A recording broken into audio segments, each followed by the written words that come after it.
좋으신 아버지 하나님, 오늘도 주의 사랑하는 자들과 동행하시며 이 땅에 하나님의 선하신 뜻을 이루어 하나님 나라를 이루시는 주님 감사합니다. 우리 모두가 소망 없이 어두움 가운데 살았던 삶을 주께서 긍휼히 여기시고 예수 그리스도로 말미암아 생명의 길을 여시고 성령님 안에 우리를 거듭나 하나님 자녀로서 하나님 나라의 시민으로 주님과 동행하게 하시니 주님 감사합니다. 좋으신 아버지 하나님, 이 땅에 사는 우리의 삶을 아시고 주님께서 함께 하시며 동행하시며 도우시며 그런 말미암아 우리가 이 땅에 살아야 하는 삶을 살아 하나님의 뜻을 이루고 하나님께 영광 돌리게 하시니 감사합니다. 우리의 예배를 받아주시고 주관하여 주시옵소서. 주님과 더불어 교제하는 복된 자의 삶들이 되기를 간절히 원하며 감사함이 예수님의 이름으로 기도합니다. 아멘.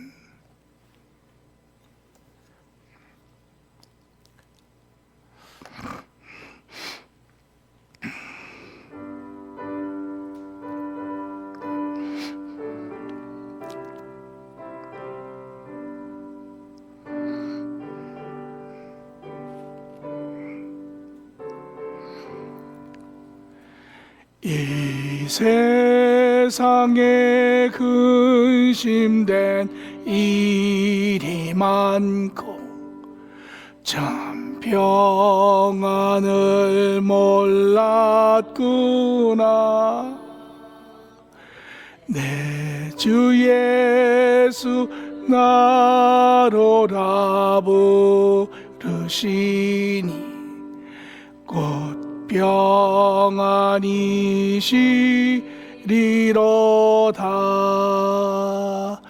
주 예수의 구원의 은혜로다. 참 기쁘고 즐겁구나. 그 은혜를 영원히 누리겠네. 곧 평안이시리로다.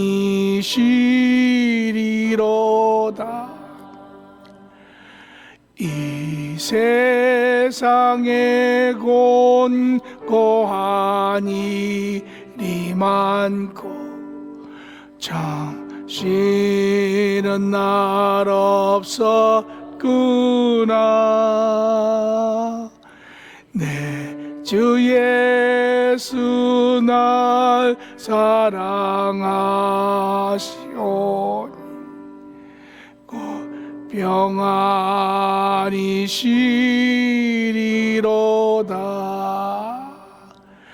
주 예수의 구원의 은혜로다.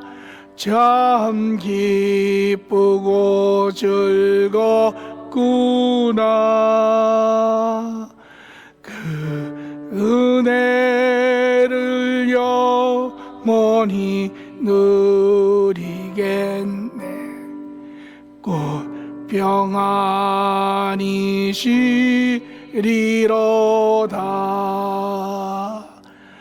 이 세상에 죄악된 일이 많고 참 죽을 일 쌓였구나.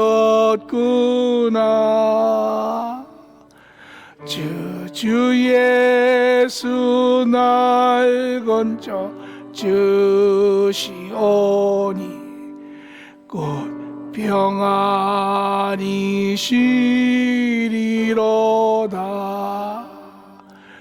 주 예수의 구원의 은혜로다. 참 기쁘고 즐겁구나. 그 은혜를 영원히 누리겠네. 곧 편히 쉬리로다.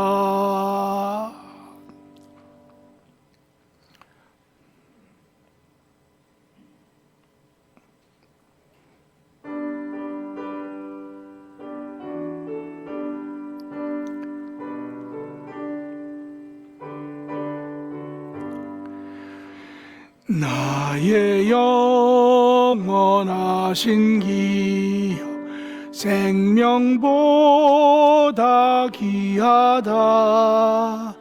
나의 갈 길 다가도록 나와 동행하소서. 주께로 가까이 주께로 가오니 나의 갈 길 다가도록 나와 동행하소서. 세상 복이 아니람과 모든 명예 버리고 험한 길을 가는 동안 나와 동행하소서.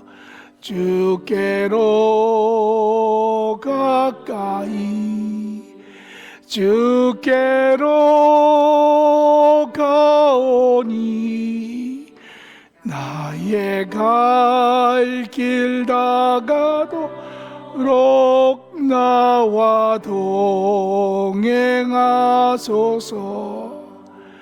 어두운 골짝 지나가며 험한 바다 건너서 천국 문에 이르도록 나와 동행하소서.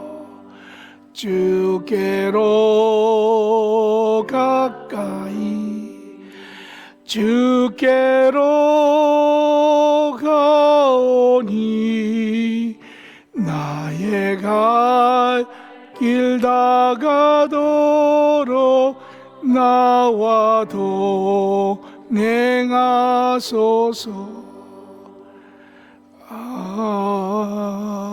아멘. 기립하시고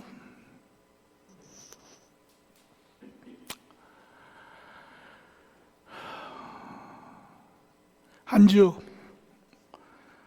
또 집에서 격리되어서 생활하시면서 무엇을 생각하셨습니까?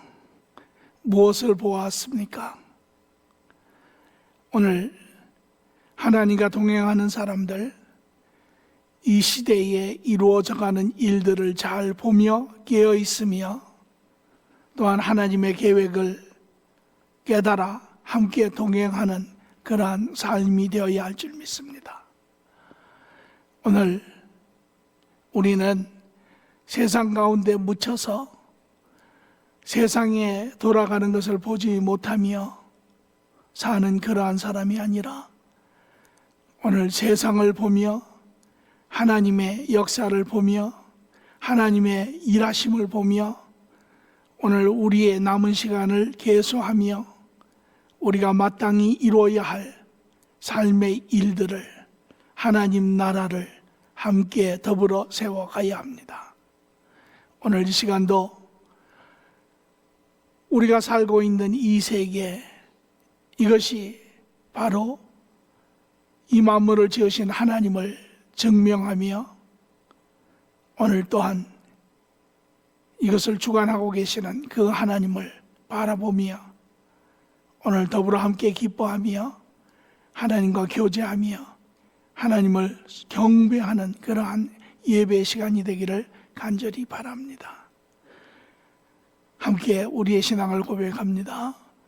전능하사 천지를 만드신 하나님 아버지를 내가 믿사오며 그 외아들 우리 주 예수 그리스도를 믿사오니 이는 성령으로 잉태하사 동정녀 마리에게 나시고 본디오 빌라도에게 고난을 받으사 십자가에 못 박혀 죽으시고 장사한 지 사흘 만에 죽은 자 가운데서 다시 살아나시며 하늘에 오르사 전능하신 하나님 우편에 앉아 계시다가 저희로서 산 자와 죽은 자를 심판하러 오시리라.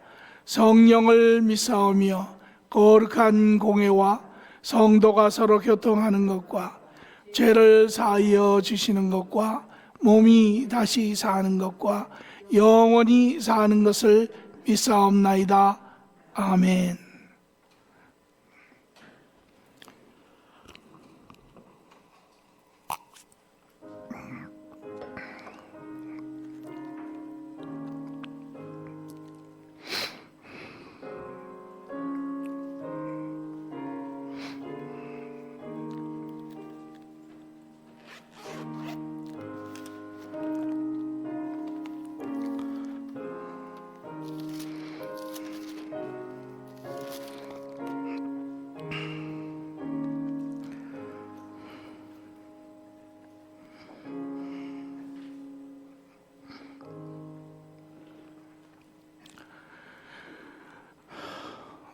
좋으신 아버지 하나님, 오늘도 부르시고 교제하시고 참으로 진심으로 하나님을 향하는 자들, 오늘 이 시간 각인의 심령 가운데 주님 교제하시며 주님 도우시며 그로 말미암아 확신과 소망 가운데 다시금 일어나 우리의 환경을 이기며 여건을 이기며 세상에 되어가는 일들을 넘었으며 하나님의 선한 것을 이루어내는 자들 되게 하심을 감사합니다.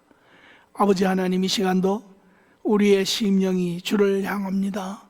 주여, 오늘 우리에게 함께 하시고 말씀하시고 우리의 심령을 주의 충만 가운데 새롭게 하시고 강건하시게 하게 하시고 아버지여, 그로 말미암아 다시금 참으로 기쁨 가운데 주와 동행하여 우리의 삶을 이루게 하여 주시옵소서. 이 시간도 주님 앞에 바쳐진 귀한 심령들 주님 붙드시고 하나님 주관하여 주시옵소서. 감사함이 예수님의 이름으로 기도합니다. 아멘.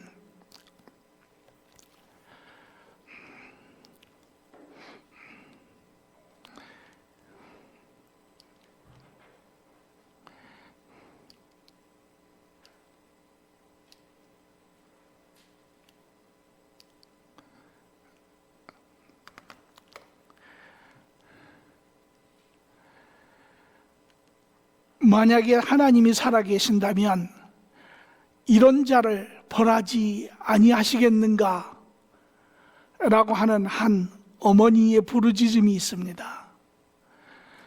어려서부터 부모를 쫓아 신앙을 잘 살아가며 그러다가 어느 순간에 그 딸이 부모도 버리고 자기의 삶도 포기하고 이상한 그러한 신앙 집단에 빠져서 살아가는 그러한 딸의 모습을 보는 한 어머니의 울부짖는 소리입니다. 오늘 우리 주위에 수많은 그러한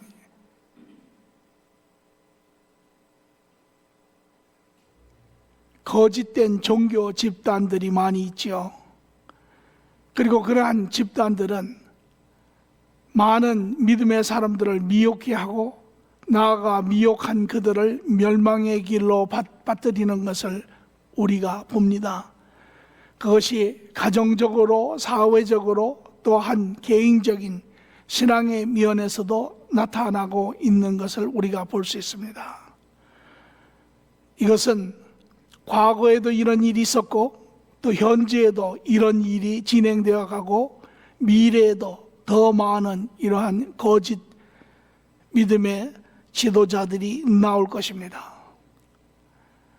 오늘 주님께서는 우리에게 이러한 자들을 주의하라고, 이러한 자들을 삼가하라고, 너희는 끼어서 이런 것을 보고 이 시대에 바른 지도자의 모습이 되라고 2000년 전에 제자들에게도 말씀하시고 오늘 바른 믿음의 사람들에게도 이야기를 하고 계시는 것을 봅니다.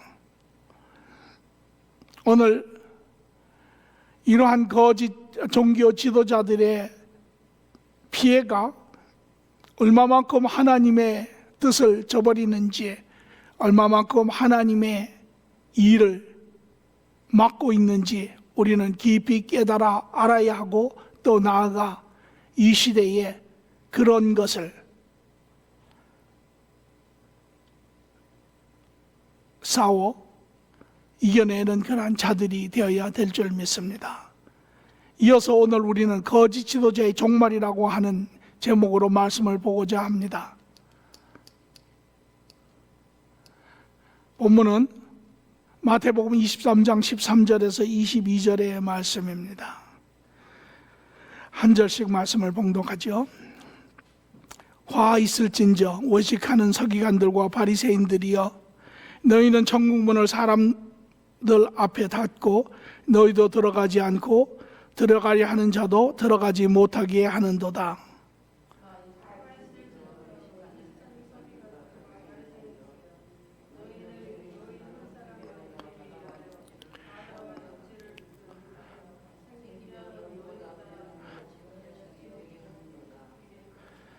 화 있을진저 눈먼 인도자여, 너희가 말하되 누구든지 성전으로 맹세하면 아무 일 없거니와 성전의 금으로 맹세하면 지킬지라 하는도다.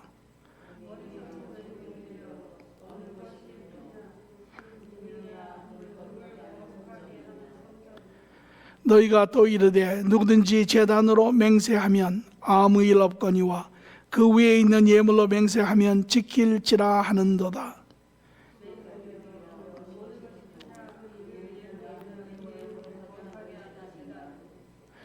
그러므로 제단으로 맹세하는 자는 제단과 그 위에 있는 모든 것으로 맹세하며,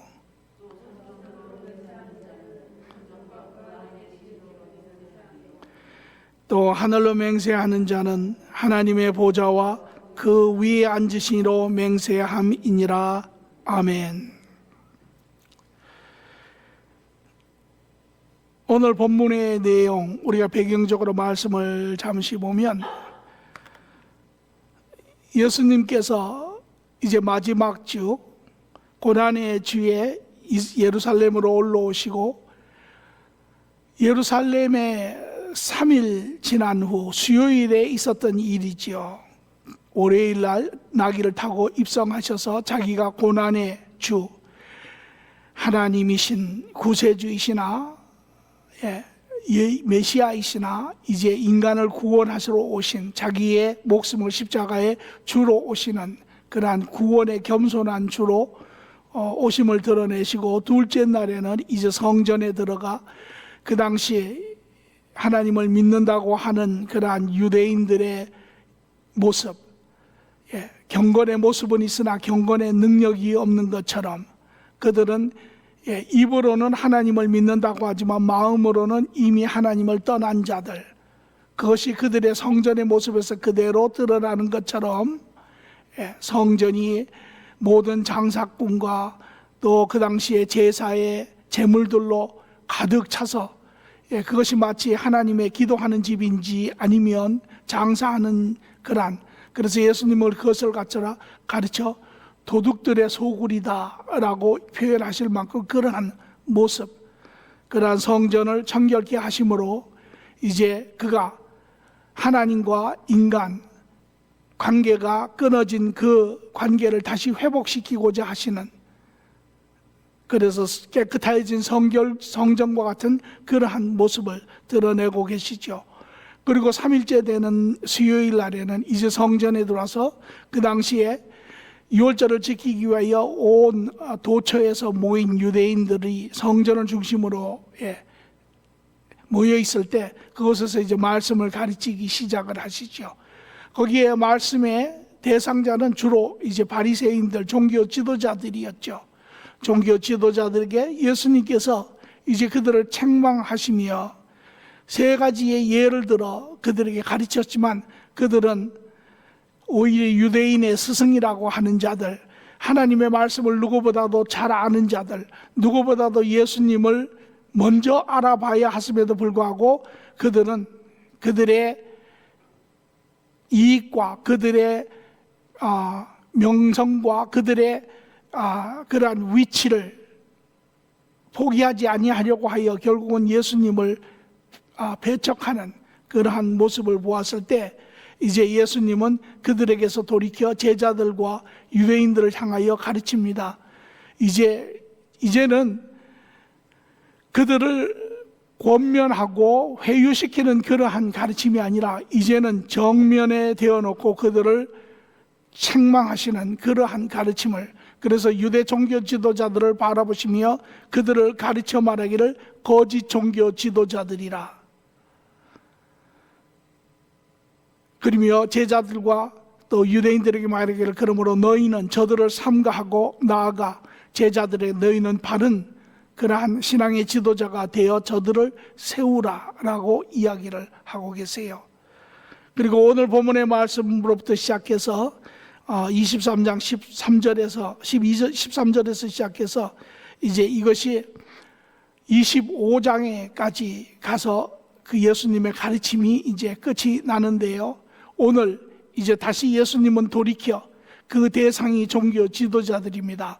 이 종교 지도자들을 향해서 예수님은 아주 엄한 목소리로 이들을 책망하고 계시는 것을 봅니다.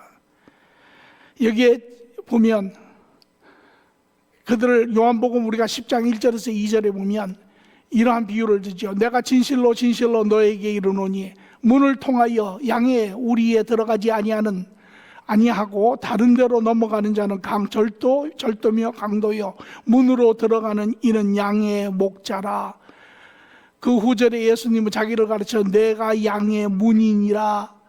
양의 나를 통하여 내 백성에게 가는 자, 그들은 바른 신앙의 지도자들이나 그러나 나를 통하지 아니하고 우리를 넘어서 들어가는 자, 그들은 도둑질하는 자이며 강도이며 그들은 거짓 지도자이니라 라고 책망하시는 소리를 들을 수 있습니다.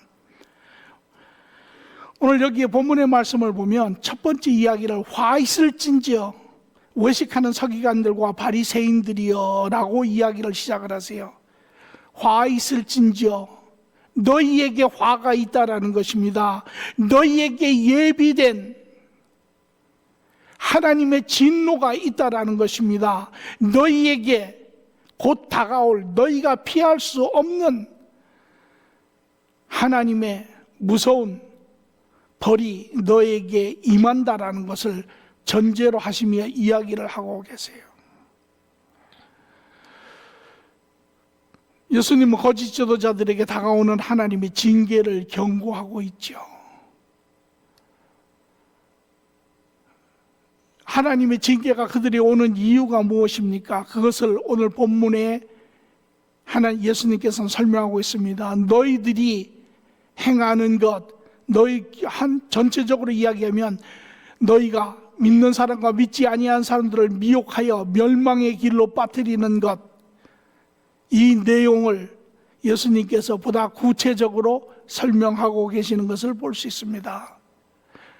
오늘 23장 13절의 첫 말씀을 보니 너희는 천국문을 사람 앞에 닫고 너희도 들어가지 않고 들어가려 하는 자도 들어가지 못하게 하는도다.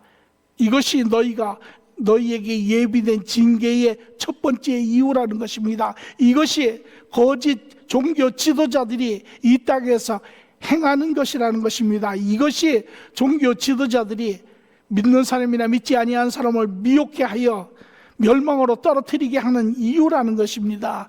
그것이 무엇이냐면 바로 구원의 복음을 거부하는 죄입니다. 구원의 복음을 거부하는 죄. 하나님의 뜻은 무엇입니까? 하나님의 뜻은 바로 이 세상을 이처럼 사랑하사 독생자를 주셨으니 모든 자가 믿어 멸망치 아니하고 구원에 이르게 하시는 것이죠.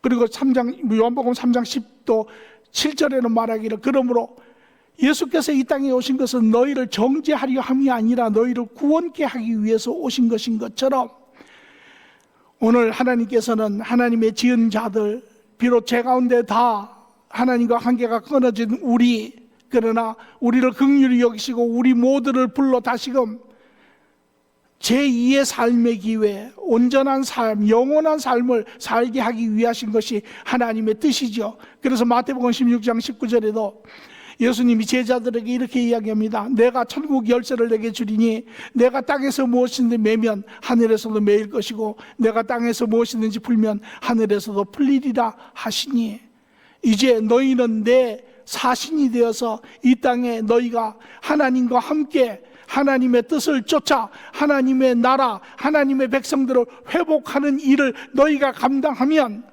내가 너희와 함께 있을 것이며 너희를 내가 도와 이 모든 일을 가능케 하리라. 이것이 하나님의 뜻이죠. 그래서 이것을 첫 번째 와서 본을 보이신 이가 예수님이시고 또한 예수님 이전의 자이지만 그러나 사실은 모든 믿음의 사람들을 상징적으로 나타내는 세례 요한도 마태복음 3장 1절 3절에 보니 그때 세례 요한이 이르러 유대 광야에 전파하여 말하되 회개하라 천국이 가까이 왔느니라 하였으니 그는 선지자 이사야의 말 통하여 말씀하신 자라 일렀으되 광야에 외치는 자의 소리가 있어 이르되 너희는 주의 길을 준비하라 그가 오실 길을 곧게 하라 하였느니라. 세례 요한은 예수님 이전에 구약의 마지막 선지자 예수님 초림을 준비한 자이라면 오늘 이 시대의 믿음의 사람들은 예수님의 재림을 준비하는 자들입니다. 오늘 그러므로 우리 모두는 예수님의 재림을 준비하는 이 시대의 사람들에게 모든 사람들이 하나님의 나라에 임할 수 있도록 외치는 그러한 자들의 삶이 오늘 이 시대의 성도들입니다. 그러나 바리새인들은 어찌합니까?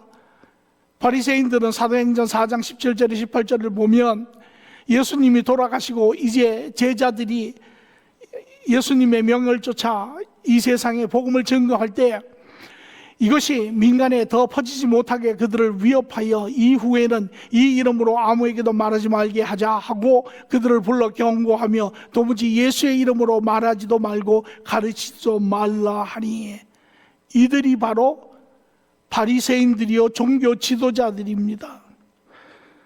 이것이 바로 거짓 종교 지도자들의 모습입니다. 거짓 종교 지도자들의 가장 첫 번째의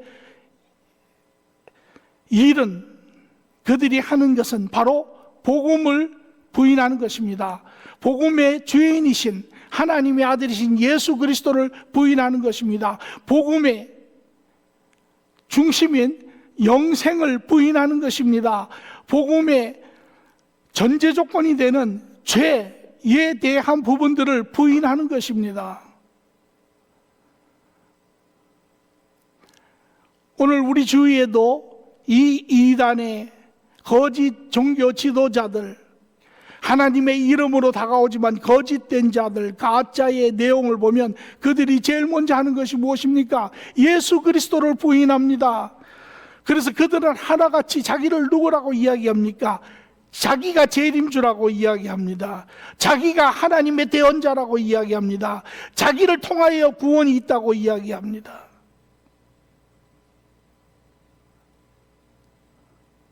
이것이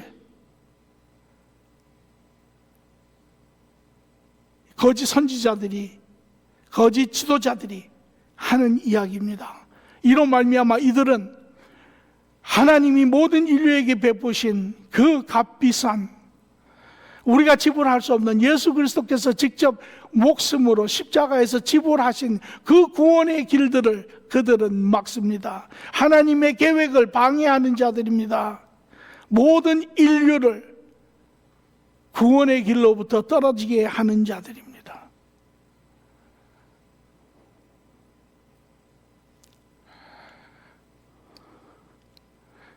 거짓 종교 지도자들은 구세주신 예수 그리스도의 복음을 부인하며 멸망으로 인도함으로 이들에게 예비된 하나님의 진노가 있습니다.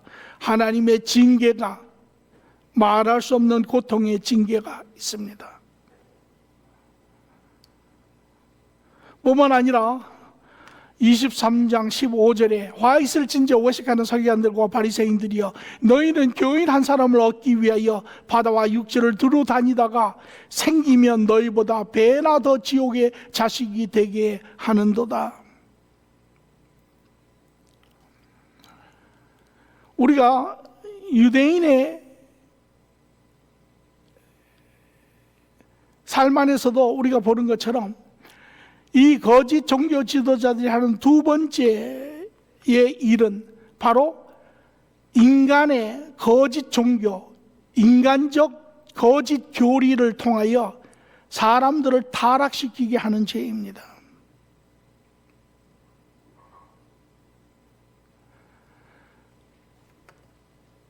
유대인의 역사를 우리가 잠시 보면, 유대인들은 하나님의 원뜻은 유대인 모든 인류가 타락하였을 때, 죄로 인하여 하나님과 관계가 끊어졌을 때, 하나님을 잃어버리며 진리를 잃어버리며 육의 세상에 갇혀서 살 때 하나님이 구원의 계획을 드러내시고 그 민족 중에 한 민족을 택하여 하나님의 뜻을, 하나님의 나라를, 이루어질 미래의 나라의 모형을 드러내세요.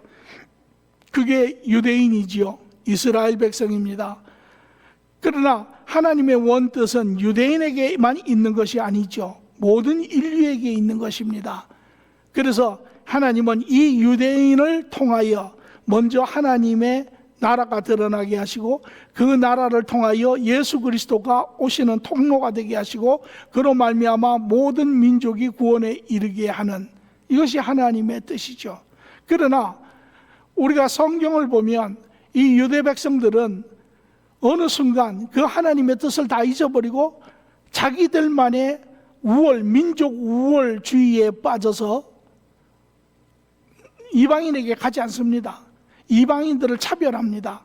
하나님의 뜻을 저버리기 시작합니다. 그래서 우리가 잘 아는 요나서 1장 11절에서 3절을 보면 하나님의 말씀이 아마떼의 아들 요나에게 임하니라. 이르시되 너는 일어나 저 큰 성읍 니느웨로 가서 그것에 향하여 외치라. 그 악독이 내 앞에 상달되었음이니라 하시니라. 그러나 요나가 하나님의 얼굴을 피하려 일어나 다시스로 도망하려 하여, 하나님이 이방인들에게 가서 그들에게 복음을 전해라, 회개하라 하라 그래 하였으나 요나는 아니 왜 내가 이방인에게 갑니까? 그들은 하나님을 알지 못하는 민족인데 우리만 하나님의 택함을 받은 그러한 고유의 거룩한 민족인데 저는 거기에 갈 수 없습니다. 동의할 수 없습니다. 그리고 그는 하나님의 말씀을 불순종하며 그는 오히려 다른 곳으로 피해가는 이러한 모습입니다. 이것이 유대인들의 그러한 민족 우월주의적인 그러한 모습이죠. 그러나 이러한 모습이 어디에서부터 변화가 되기 시작하냐면 이제 그들의 세월이 흐르고 또한 하나님 앞에 많은 연단을 받고 마지막으로 그들이 70년 포로 생활을 하게 됩니다. 그래서 바벨로니아와 더불어 페르시아에서 70년간 그들이 포로 소행할 때 이스라엘이라고 하는 나라가 명실공히 없어지지요. 나라도 이름도 없어지고 예루살렘의 성전도 다 황폐하게 되고 그들이 다 이제 포로로 잡혀가서 70년 동안 그곳에 살면서 2세, 3세들이 태어나고 그들은 그들의 원래 하나님의 선민이라고 하는 정체성까지도 다 잃어버리고 문헌을 보면 조시퍼스라고 하는 그 당시에 1세기의 유명한 그 역사학자가 쓴 것을 보면 70년의 포로 생활이 지나고 그 페르시아에 기거한 유대인의 수가 근 200만 가까이가 된다고 해요. 그러나 그들이 70년 후에 우리가 하나님에게로 돌아가자 이스라엘로 돌아가서 성전을 재건축한 사람은 불과 5만 명에 밖에는 되지 않습니다. 그리고 그 당시에 그들이 페르시아에 살면서 성전이 없으므로 그들이 성전을 대신하여 그들이 작은 예배처를 짓기 시작했는데 그것이 바로 회당입니다. 그전에는 이스라엘에는 회당이라는 것이 없었죠. 모든 사람이 지금처럼 6월절이 되면 그들이 예루살렘으로 다 올라가서 그곳에서 성전에서 대제사장들이 이제 제물들을 드리고 하나님 앞에 그렇게 제사를 드렸죠. 그러나 그들이 포로가 되면서 더 이상 성전에서 예배를 드릴 수 없음에 그들이 편의상 지은 것이 회당이고, 그들이 이제 70년 포로 생활이 끝난 후에 스룹바벨을 통해서 이제 니에미야를 통해서 이들이 예루살렘 이스라엘로 돌아갔을 때 그들이 가지고 간 것이 회당입니다. 그래서 성전을 예루살렘에 다시 재건축하였지만 각 도시에 갈릴리라든지 이러한 멀리 떨어져 있는 곳에는 회당들이 있었죠. 여기에 이 사건 이후부터 이제 이들은 이방인들을 전도하기 시작을 했습니다. 그래서 우리가 사도행전 15장 6절에 보면 특히 바리새인 중에 어떤 믿는 사람이 일어나 말하되 이방인들에게 할례를 행하고 모세의 율법을 지키라 명하는 것이 마땅하다 하니라. 그래서 사도 바울이 이제 이방인들에게 전도를 갈 때마다 이 유대인들도 거의 같이 그 그림에 유대인들이 나오는 것을 봅니다. 유대인들도 이방의 지역에 가서 전도를 했지요. 그러나 이들은 전도는 하였지만, 그래서 오늘 본문의 말씀처럼 너희들이 나가여 한 사람을 구하면 전도를 했습니다. 그런데 2배나 더 지옥의 자식으로 만들었다라고 이야기를 하죠. 왜냐하면 오늘 본문의 말씀처럼 이들은 그렇게 얘기합니다. 한 사람이 이방인이 전도가 돼서 들어오면 그들에게 말하기를 너희는 이제 우리와 같은 유대인이 되었으니 너희는 할례를 하고 모세의 모든 율법을 지켜야 한다. 또 다시 말하면 우리가 누가복음 18장에도 보면 두 사람이 기도하러 성전에 올라가니 하나는 바리새인이요 하나는 세리라. 바리새인은 서서 따로 기도하여 이르되 하나님이여 나는 다른 사람들 곧 토색 불이 간음하는 자들과 같지 아니하고 이 세리와도 같지 아니함을 감사하나이다. 나는 일회에 2번째 금식하고 또 소득의 11조를 드리나이다 라고 그들의 율법에 대한 부분들을 이야기를 합니다. 그러나 세리는 멀리 있어서 감히 눈을 들어 하늘을 쳐다보지 못하고 다만 가슴을 치며 이르되 하나님이여 불쌍히 여기소서 나는 죄인으로서이다 하였으니라. 내가 너희에게 이르노니, 예수님 말씀입니다. 이에 저 바리새인이 아니고 이 사람이 의롭다 함을 받고 그의 집으로 내려갔느니라. 참으로 하나님의 은혜를 입고 하나님의 구원에 임한 자는 이 바리새인이 아니고 바로 이 세리니라 라고 이야기를 하시며, 마태복음 5장 20절에는 예수님이 그것을 총칭으로 이렇게 이야기합니다. 내가 너희에게 이르노니 너희의 의가, 너희의 의로움이 서기관과 바리새인들보다 낫지 못하면 결코 천국에 들어가지 못하니라. 이 유대인들의 거짓 종교, 교리의 중심이 무엇입니까? 그것은 바로 율법주의입니다. 율법주의.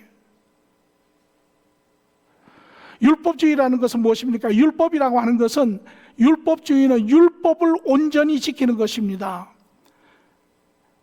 이 율법은 이 유대인들이 가지고 있었던 이 율법주의의 내용은 이렇습니다. 이들은 성경에 있는 모세가 준 모든 율법과 더불어 그것을 근간으로 해서 더 법을 발전시켜 인간의 법을 만들어냈습니다. 토라라고 이야기를 하죠. 그래서 모세의 그 법을 원천적으로 실질적으로 인간적으로 지킬 수 있는 실행법을 만들어서 그 모세의 법과 자기들이 만든 인간적인 그 법을 합쳐서 하나의 온전한 법이라고 한 것이 율법주의입니다. 그래서 이들은 이 법을 완전히 지켜야 합니다. 그런데 실질적으로 그 법을 지키다 보면 어떤 문제가 생기냐면, 모세의 근간이 되는 모세의 율법의 원뜻은 더 이상 그들의 가슴 속에 없습니다. 왜?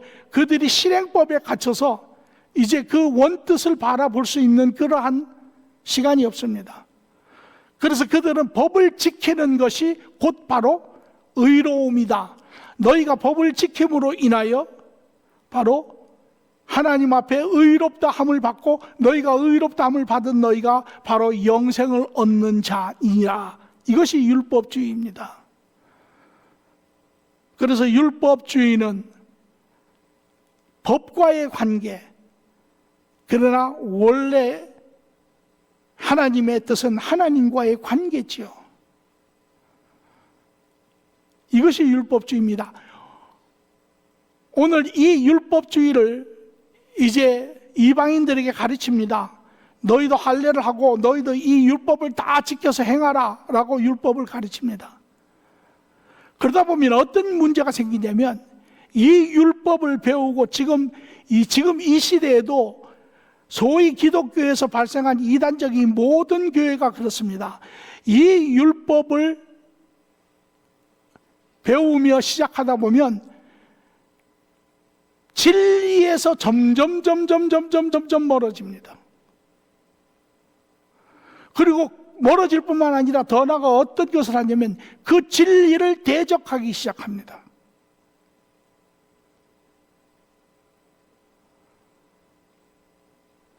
그러므로 이렇게 전도가 된 이런 사람들은 이러한 율법에 대한 배움에 대한 열심도 있고 또 신앙에 대한 열심이 있어서 자기의 스승보다도 더 앞장서서 진리를 대적하고 하나님을 대적하고 하나님의 법을 대적하는 자들이 된다라는 것입니다.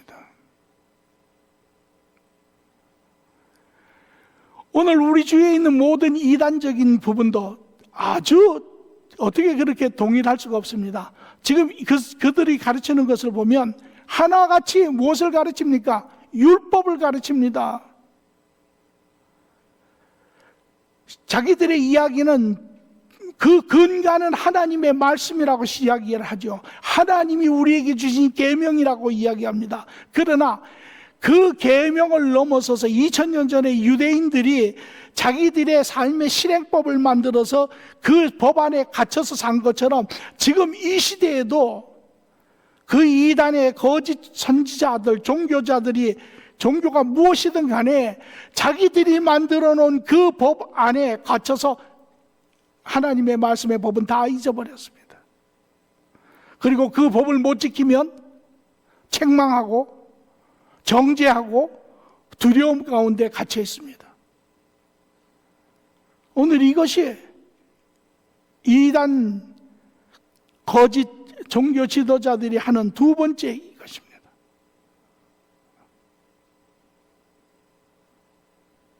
모든 주위에 지금 이단들은 다 그리합니다. 하나님의 말씀을 빌미로, 하나님의 말씀을 핑계로 자기들이 세워놓은 만들어 놓은 이상한 인간적인 법을 가지고 그 법을 가지고 정죄하며 그 법을 가지고 옳게 메우며 그렇게 하죠. 이것이 그들이 하나님 앞에 화가 있는 이유이지요. 에베소서 2장 8절 9절에는 말하기를 너희는 그 은혜로 인하여 믿음으로 말미암아 구원을 받았나니 이것은 너희에게서 난 것이 아니요 하나님의 선물이라 행위에서 난 것이 아니니 이는 누구에게도 자랑하지 못함이니라. 우리 누구도 선한 행위로 하나님 앞에 의로움을 얻을 자는 아무도 없습니다. 하나님 앞에 의로움을 얻을 수 있는 자, 행위로 얻을 수 있는 자는 완전한 행위를 가진 자입니다. 아무도 완전한 행위를 가질 자가 없습니다. 오늘 그러면서도 이 이단적인, 이 인간적인 이 교리가 기독교 내에도 말할 수 없이 팽배하고 있다는 것입니다. 행위를 중시 여기지 않는 것이 아닙니다. 그러나 구원은 행위와 관계없습니다. 구원은 우리의 행위로 절대 얻을 수 없습니다. 우리의 행위로 하나님 앞에 절대 의로운 자로 설 수 없습니다.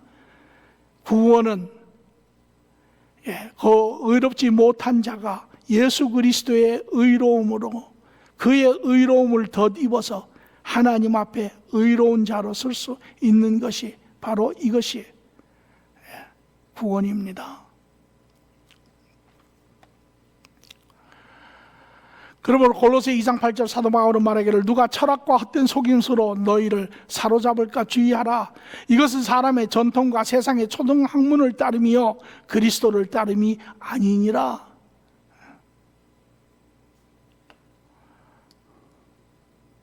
또 갈라디아서 1장 6절에서 9절은 다른 복음은 없나니 다른 어떤 사람이 너희를 교란하여 그리스도의 복음을 변하게 하려 함이라.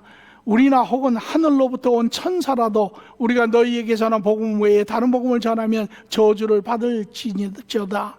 우리가 전에 말하였거니와 내가 지금 다시 말하노니 만일 누구든지 너희가 받는 것 외에 다른 복음을 전하면 저주를 받을지어다. 다른 복음은 없습니다.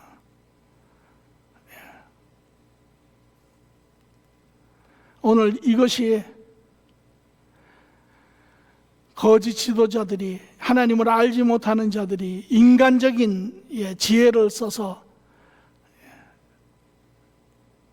그래서 사람들을 옳게 매는 거죠. 그런데 또 묘한 것은요, 사람들은 그렇게 옳게 매야 그것이 옳다고 생각을 해요.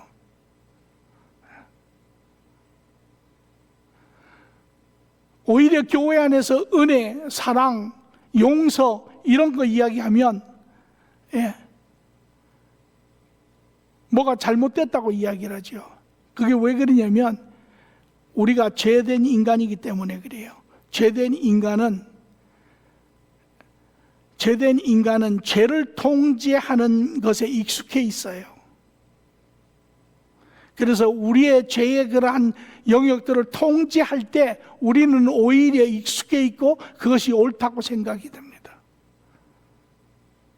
참 아이러니죠. 거짓 종교 지도자들은 인간적인 종교의 거짓 교리, 행위적 율법주의를 더욱 하나님의 진리를 대적하는 자로 만들므로 징계를 당하는 것입니다. 하나님의 복음인 예수 그리스도를 부인하고 자기들의 거짓된 인간적인 그러한 종교적 교리를 주입시키고 그래서 더 진리로부터 하나님으로부터 멀어지게 하고 또 마태복음 23장 16절에 세 번째로 보니 화 있을진저 눈먼 지도 인도자여 너희가 말하되 누구든지 성전으로 맹세하면 아무 일이 없거니와 성전에 금으로 맹세하면 지킬지라 하는도다. 여기에는 보면 더 이상 외식하는 자들이라고 말을 하지 아니하고 눈먼 인도자들이라고 이야기를 하세요. 그것은 우리가 아는 것처럼 진리의 하나님의 말씀을 왜곡시키는 영적 무지한 자라는 것이죠. 하나님의 진리를 말씀을 이해하지 못하는 알지 못하는 그로 말미암아 그것을 왜곡시키는 자들. 여기 본문을 보면 거짓 종교 지도자들의 길은 말하기를 내가 말하노니 너희가 성전으로 맹세하면 아무 일이 없거니와 성전에 금으로 맹세하면 지킬지라 하도다. 모세의 성경, 모세의 계명을 비틀어 놓은 것입니다. 다시 말하면 이 바리새인들, 종교 지도자들의 가장 문제도 무엇이냐면 자기들이 맹세를 하고 지키지를 못한다라는 것이에요. 그 당시에 사람과 사람이 어떠한 약속을 합니다. 그러면 그 사람을 상대편을 못 믿는 거예요, 서로. 왜? 잘 안 지키니까. 요새도 마찬가지죠. 사람과 사람이 약속을 하면 그냥 약속 그 자체로 믿으면 되는데 잘 믿지 않습니다. 그러면 그냥 안 하고 뭐를 자꾸 요구를 해요. 그래서 요새 같으면 계약서를 쓰자 그래요. 계약서를 쓰죠. 그래서 그 계약서를 위배하면 위약금은 얼마를 몇 배를 내야 한다. 예, 다 그렇게 하죠. 옛날에는 그런 계약서라고 하는 그런 것이 잘 되어 있지 않을 때는 그들 나름대로 계약을 해요. 어떻게 계약을 하느냐? 창세기에 우리가 15장에 나오는 것처럼 짐승을 반으로 쪼개요. 짐승을 반으로 쪼개가지고 그 앞에다 놓고 계약을 합니다. 그래서 무슨 소리냐? 만약에 이 계약을 어길 시에는 어기는 자가 이와 같이 반으로 쪼개서 죽임을 당하리라. 그게 그들의 계약의 내용입니다. 그와 마찬가지로 이 예수님의 시대에 이 종교 지도자들도 유대인들도 그리하였어요. 그래서 약속을 하는 데에 대해서 어떠한 계약의 부분을 하는데 그것이 무엇이냐면 바로 하나님 앞에 맹세를 하는 것입니다. 약속을 하면 하나님 앞에 맹세를 해라. 그 하나님 앞에 맹세를 해요. 그 맹세를 하고 나면 지켜야 되잖아요. 그런데 그 말을 다르게 해석을 해서 그것을 빠져나가는 것입니다. 이것이 바리새인들이 한 것이에요. 그래서 하나님 앞에 내가 맹세를 했지만 성전으로 맹세를 했으니까 성전의 금으로 맹세하지 않았으니까 이거는 무효다. 이렇게 되는 거죠. 이것이 그들이 그 당시에 했던 것입니다. 자신의 도피를 위한 해석으로 하는 거예요. 이에 예수님의 대답은 예수님의 길은 이렇게 이야기하십니다. 제단으로 행하는 자는 제단과 그 위에 있는 모든 것으로 맹세하며 성전으로 맹세하는 자는 성전과 그 안에 계신 이로 맹세하며 하늘로 맹세하는 자는 하나님의 보좌와 그 위에 앉으신 이로 맹세함이니라. 물리적으로 드러난 그것이 중요한 것이 아니라 이 뒷면에 있는 마음의 진실함을 이야기를 하는 것입니다. 너희가 무엇을 앞에 맹세를 하였느냐라는 것이에요. 건물을 보고 맹세를 하였느냐 아니면 그 건물 뒤에 있는 하나님을 보고 맹세를 하였느냐, 너희가 금을 보고 맹세를 하였느냐 아니면 그 금을 주관하시는 하나님을 보고 맹세를 하였느냐. 진실성을 이야기하는 거죠. 마태복음 5장 34절에 예수님은 또 가르치시기를 나는 너에게 이르노니 도무지 맹세하지 말지니 하늘로도 하지 말며 이는 하나님의 보좌임이니라. 맹세하지 말라는 거예요. 또 마태복음 5장 37절에 보니 너희 말은 옳은 것은 옳다 아닌 것은 아니라 하라. 이것이 너희가 가지고 있는 영역이라는 것입니다. 이에서 벗어나면 지나치는 것은 악으로 나는 것이니라. 우리가 이야기할 때 그러죠. 아닙니다. 내가 목숨을 걸고 내가 맹세합니다. 그 의미는 뭐예요? 요새 말로 해석하면 내 진정한 마음을 알아주세요 이 소리죠. 그러나 진짜 목숨을 걸고 맹세하면 목숨을 그러면 내놓습니까? 안 내놓지요.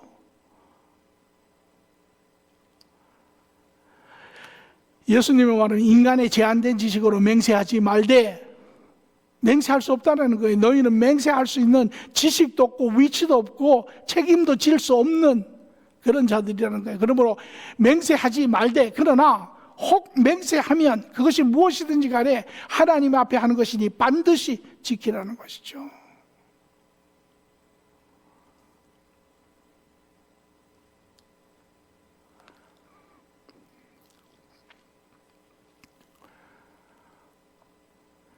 이들은 이렇게 모든 하나님의 말씀을 왜곡시키기 시작했어요. 그래서 예수님 말씀하시기에 그때 바리새인들과 서기관들이 예루살렘으로부터 예수께 나와 이르되 당신들의 제자들이 어찌하여 장로들의 전통을 범하니까 떡 먹을 때 손을 씻지 아니하나이다. 대답하여 이르되 너희는 어찌하여 너희의 전통으로 하나님의 계명을 범하느냐. 하나님이 내 부모를 공경하라 하시고 또 내 아버지나 어머니를 비방하는 자는 반드시 죽임을 당하리라 하셨거늘 너희는 누구든지 하나님에게나 어머니에게 말하기를 내가 드려 유익하게 할 것이 하나님께 드림이 되었다 하기만 하면 그 부모님을 공경할 것이 없다 하여 너희의 전통으로 하나님의 말씀을 폐하는도다. 이것이 종교 지도자들의 가르침입니다. 지금 오늘 우리 주위에 있는 모든 거짓 종교 지도자들, 거짓된 이단적인 그러한 교회는 문제가 무엇이냐?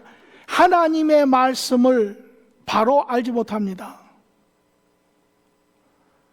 전부 하나님의 말씀을 자기들의 편의상, 자기들의 유익상, 자기들의 그런 원함에 쫓아서 그것을 이용해서 만들지요. 오늘 이것이 실질적으로 일어나고 있는 것입니다.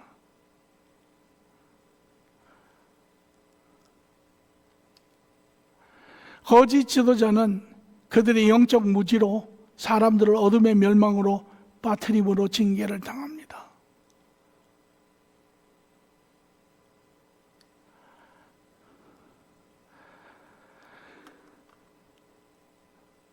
저는 얼마 전에 신천지의 이야기를 들으며 하나 딱 여러 가지 중에 제 마음에 와서 닿은 이야기가 있는데, 그게 뭐냐면 신천지에 들어간 많은 사람들이 대부분이 다 신앙생활을 하던 사람이라는 거예요.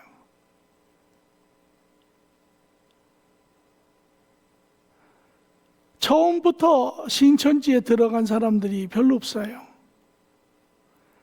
다 어려서부터 모태신앙이고 교회 생활을 잘 하던 그런 사람들인데, 거기에 신천지에 들어가서 그렇게 어둠 가운데 허우적거리고 있다는 걸 제가 볼 때 참 안타까웠어요. 그러니 오늘 교회가 믿음의 사람들이 한마디로 말씀을 모르는 거죠.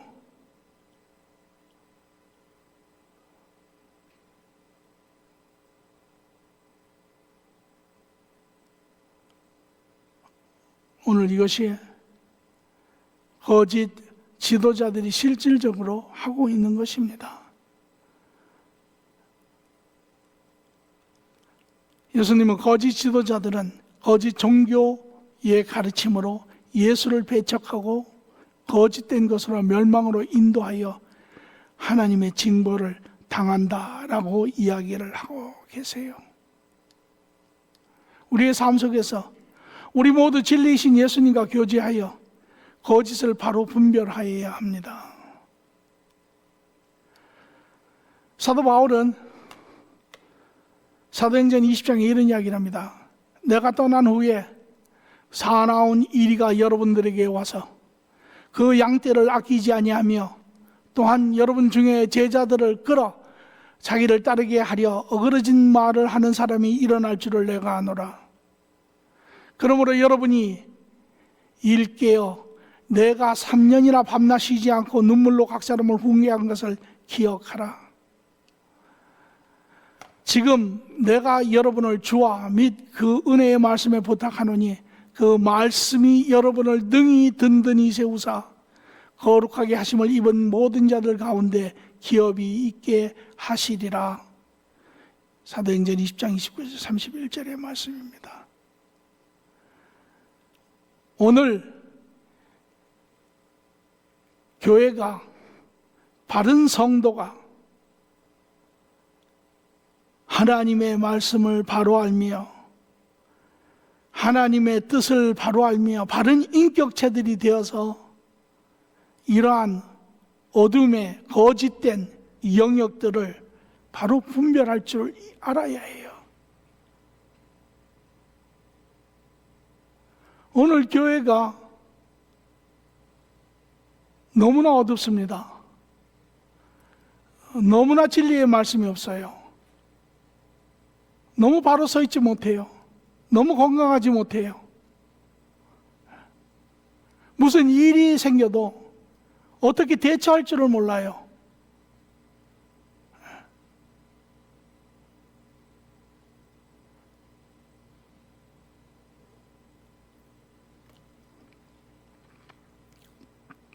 오늘 저는 바라기는 우리 교회 한 분 한 분 모든 사람들이 정말 바른 빛 가운데 진리 가운데 서서 이러한 거짓되고 잘못된 이러한 신앙에 물들지 않을 뿐더러 나아가서는 우리가 이런 부분들을 대항하는 그러한 사람들이 되어야 합니다. 로마서 3장에는 이렇게 이야기합니다. 유대인이라고 부르는 내가 율법을 의지하여 하나님을 자랑하며 율법의 교훈을 받아 하나님의 뜻을 알고 지극히 선한 것을 분별하며 맹인의 길을 인도하는 자여 어둠에 있는 자의 빛이요 율법에 있는 지식과 진리의 모범을 가진 자로서 어리석은 자의 교사요 어린아이들의 선생이라고 스스로 믿으니 그러면 다른 사람을 가르치는 내가 내 자신을 가르치지 아니하겠느냐.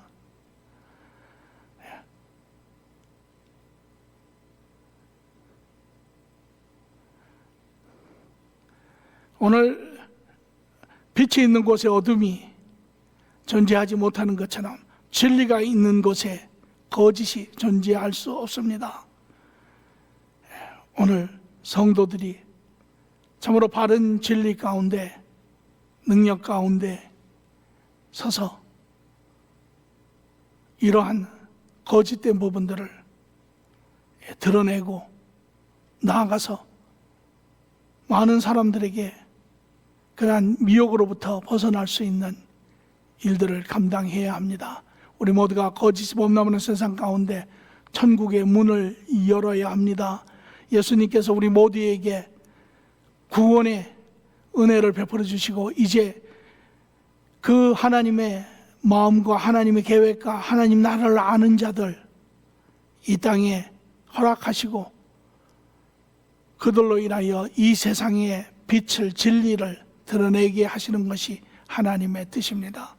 여러분 모두가 가는 곳곳마다 하나님과 바른 교제 안에 진리 안에 여러분으로 인하여 거짓들이 드러나며 미혹된 자들이 돌이키는 그러한 역사가 있기를 간절히 축원합니다.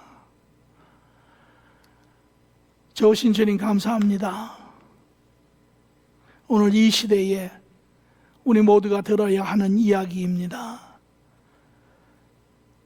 사도 바울도 그의 목회를 마치며 교회에게 참으로 온전한 권면을 하는 것처럼 이러한 거짓된 자들이 거짓된 교리로 하나님의 복음인 예수 그리스도를 막지 않게 나아가 믿음의 사람들이 미혹당하여 어둠 가운데 끌려가지 않게 건강하게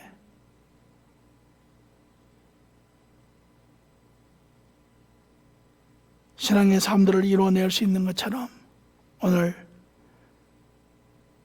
우리의 모든 교회 가운데 역사하시는 주님 참으로 하나님의 생명의 말씀으로 능력의 말씀으로 하나님의 자녀들이 강건하게 든든하게 세워지게 하여 주시옵소서. 감사하며 예수님의 이름으로 기도합니다. 아멘.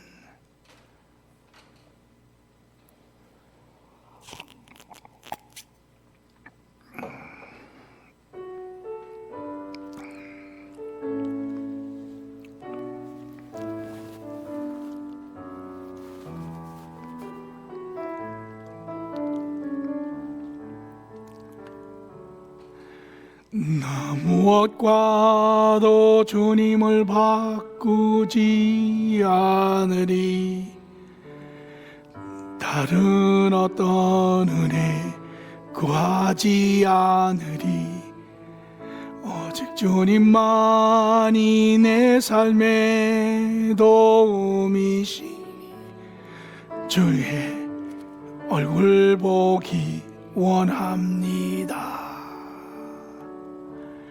주님 사랑해요.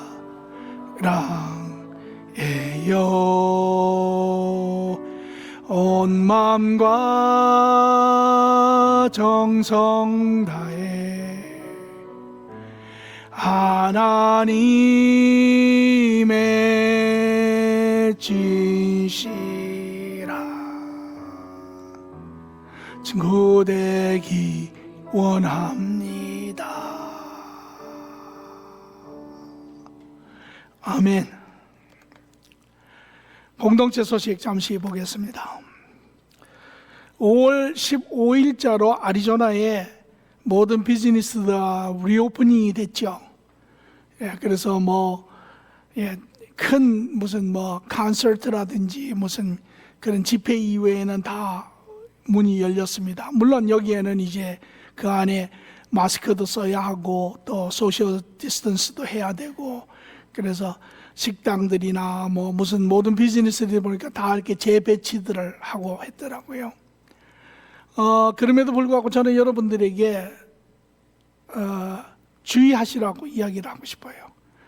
어느 우리 교인 중에 한 사람이 저에게 물었습니다. 언제 교회가 리오픈 합니까? 그래서 제가 잠정적으로 6월 7일, 6월 첫째 주에 오픈할 계획입니다. 저희 운영 모임에서 의논해서 결정한 것인데요. 또 교회 연세 드신 분들도 있고 해서 지금 당장 여는 것보다 2주 정도 더 지켜보고 6월 첫 주에 교회를 여는 것이 좋겠다라고 잠정적으로 결정을 했습니다. 그래서 지금 많은 사람들이 또 밖으로 나오고, 또 지금 요사이에 그래도 일부는 또 마스크도 쓰고 또 장갑도 끼고 이렇게 잘 지키지만, 또 일부는 그렇지 못한 사람들이 있습니다. 그래서 2주 여러분 잘 좀 주의하시고 지켜보시고, 그렇게 해서 잘 모든 일이 순조롭게 되어가면 저희가 6월 초에 이제 교회를 오픈을 하려고 합니다.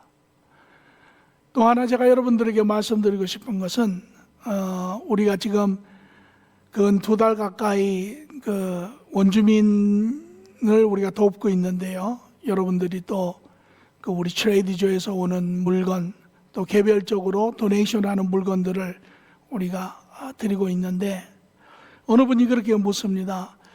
그분들은 지금 그러면 이 재난 때에 네바호 정부나 또 미국 정부로부터 받는 혜택이 없습니까? 또 어떤 분은 말하기를 그 사람들은 정부로부터 또 그 배당금 받는 것도 있다고 들었는데 그렇게 힘듭니까?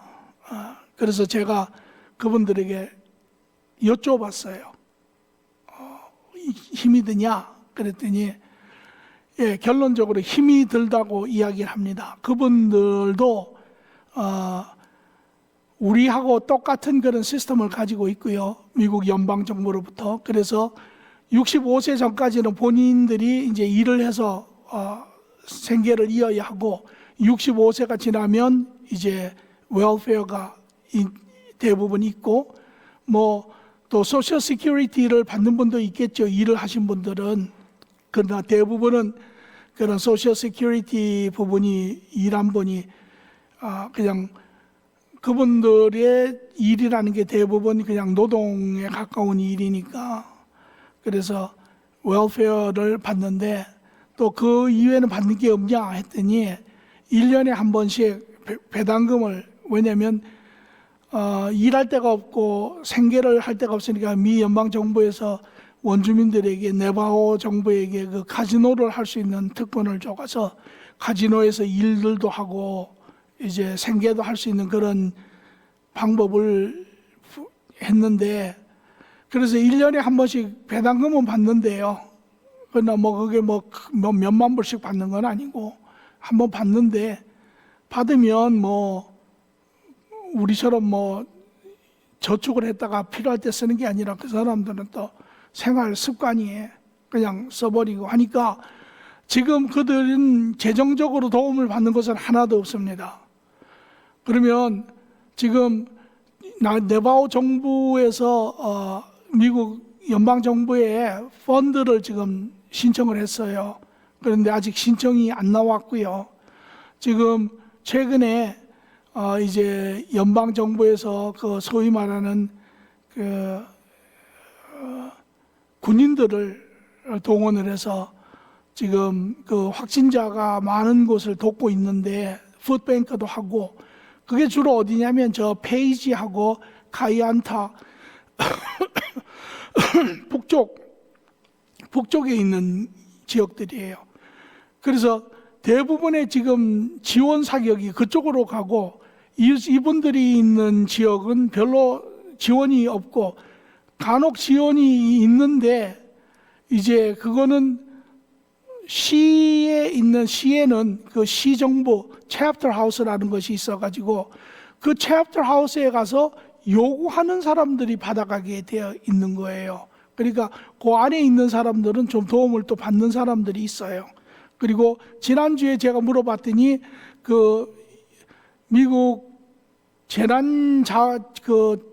그 지원금 주는 거를 받았냐 그랬더니 아직 받은, 그 자기 동네에 받은 사람이 한둘은 있는데 그거는 이제 은행 뱅크 어카운트로 들어온 사람은 받은 사람이 있대요. 그러나 아직 메일로 받은 사람은 아직 없대요.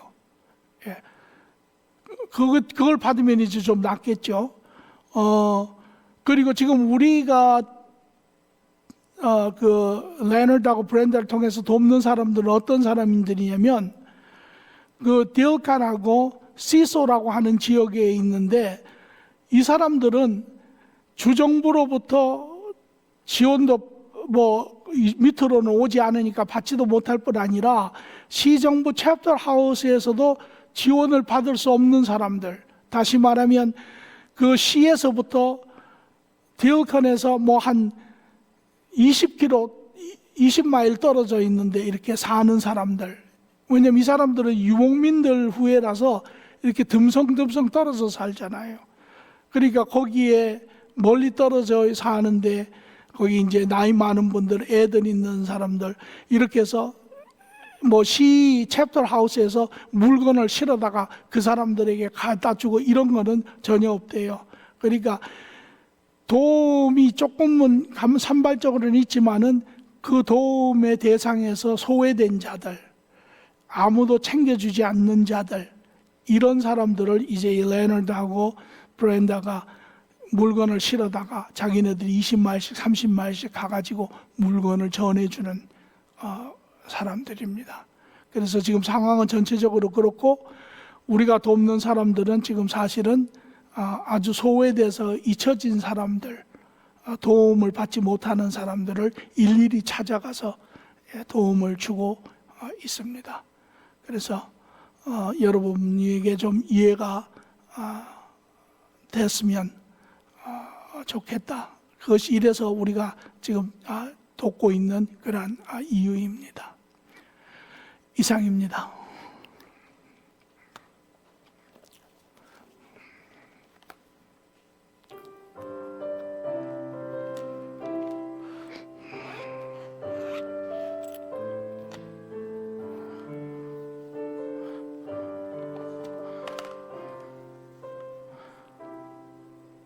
우리에게 소원이 하나 있네. 주님 다시 오실 그날까지 우리 가슴에 새긴 주의 십자가 사랑, 나의 교회를 사랑케 하네. 주의 교회를 향한 우리 마음, 희생과 포기와 가난과 고난, 하물며 죽음조차 우리 막을 수 없네. 우리 교회는 이 땅에 임하. 교회를 교회되게, 예배를 예배되게 우리를 사용하소서. 진정한 부흥의 날 오늘 임하도록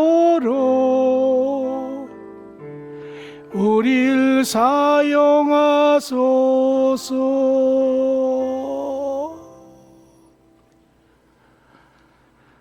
이제는 우리 주 예수 그리스도의 십자가의 크신 은혜와 아버지 하나님의 극진하신 사랑과 성령님의 동행 주관하심이 오늘 이 시대에 어두움에 거짓된 자들의 역사함을 깨어 분별하며 그들을 삼가하라고 하나님의 말씀을 듣는 모든 믿음의 식구들 머리 위에, 가정 자녀 위에, 학업 직장 위에, 한 주 붙이시는 귀한 생명들 위에 지금부터 영원토록 함께 계실지어다. 아멘. 주님.